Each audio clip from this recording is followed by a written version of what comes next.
Welcome back. पिछली video देखकर आपको ये तो पता चल ही गया होगा कि डार्क वेब को इंटरनेट की काली दुनिया क्यों कहा जाता है। शायद इसलिए कि ये इंटरनेट का वो हिस्सा है जहाँ क्रिमिनल्स होते हैं।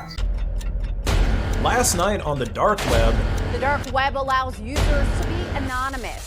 Nearly 300 people were arrested worldwide after focusing on a dark web marketplace known as.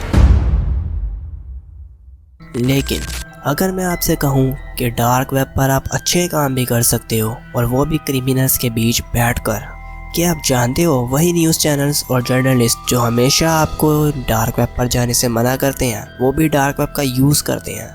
लेकिन क्यों? ये जानने से पहले आपको ये पता होना ज़रूरी है कि डार्क वेब को लेकर यूएसए का क्या रोल है। डार्क वेब को यूएसए ने नहीं बनाया, बल्कि जब से इंटरनेट है तब से ही डार्क वेब एग्जिस्ट करता है। लेकिन 1990s में और यूएस मिलिट्री ने tor ब्राउज़र को बनाया। ये ऐसा ब्राउज़र है जो यूज़र्स को इंटरनेट पर सर्फ करते वक्त एनोनिमस रखता है और यहाँ यूज़र्स अपने खुद के डार्क वेबसाइट्स बना सकते हैं जो .com या .in से नहीं बल्कि .onion से ख़त्म होते हैं और ये वेबसाइट्स सिर्फ tor ब्राउज़र से ही एक्सेस हो सकते हैं।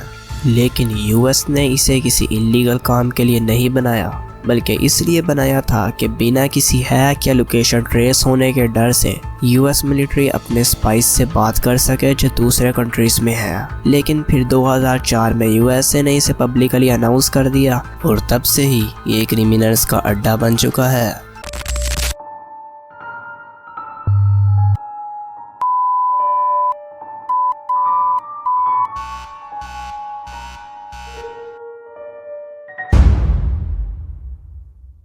अभी फ़िलहाल इस बात को साइड पर रखकर ये जान लेते हैं कि डार्क वेब पर बुरे कामों के अलावा क्या कुछ होता है। डार्क वेब को स्टूडेंट्स यूज़ कर सकते हैं क्योंकि यहाँ हर किस्म का पायरेटेड सॉफ्टवेयर और वो बुक्स भी होती हैं जो आपकी कंट्री में गवर्नमेंट ने बैन कर रखी हैं। लेकिन यहाँ से सॉफ्टवेयर को डाउनलोड करना काफ़ी रिस्की है क्योंकि क्या पता जो पायरेटेड सॉफ्टवेयर आपने डाउनलोड किया वो किसी हैकर का ट्रैप हो और वो डाउनलोड करते ही आपका सिस्टम हैक हो जाए। स्टूडेंट्स इसको इन्फॉर्मेशन इकट्ठी करने के लिए भी यूज़ कर सकते हैं क्योंकि यहाँ सरफेस वेब की तरह आपको दिखाए जाने वाले डेटा की कोई लिमिट नहीं होती, तो यहाँ हर किस्म का डेटा काफ़ी इजीली मिल सकता है।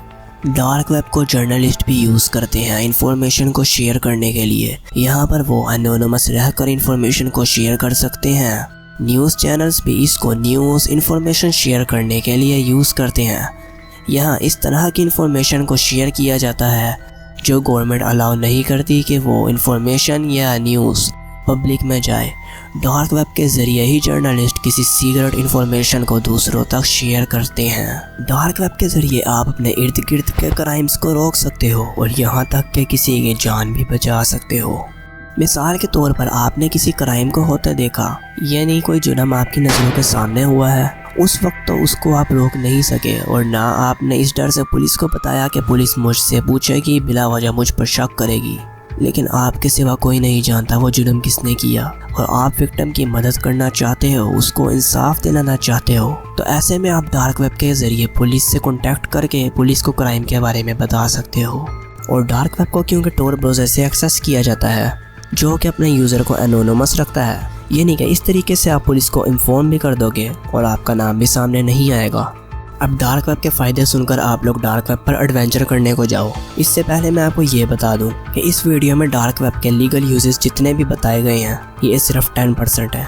सिर्फ 10% लोग ही डार्क वेब को अच्छे कामों के लिए यूज़ करते हैं और 90% लोग डार्क वेब को जुर्म करने के लिए यूज़ करते हैं। और डार्क वेब पर इस तरह के जुर्म किए जाते हैं जो आप कभी सोच भी नहीं सकते। अब डार्क वेब पर कौन से जुर्म किए जाते हैं ये जानने के लिए डिस्क्रिप्शन में दी हुई वीडियो को 1 मिनट 27 सेकंड तक स्किप करके देखो। अच्छा, अभी भी एक सवाल बाकी है। डार्क वेब पर ज़्यादातर हैकर्स होते हैं जो कि हमारे डेटा को हैक करते हैं और फिर सेल, लेकिन हमारा डेटा तो इनक्रिप्टेड होता है ना, तो हैकर्स तक कैसे पहुंच जाता है? क्या ये कंपनीज खुद हमारे डेटा को सेल कर रही हैं?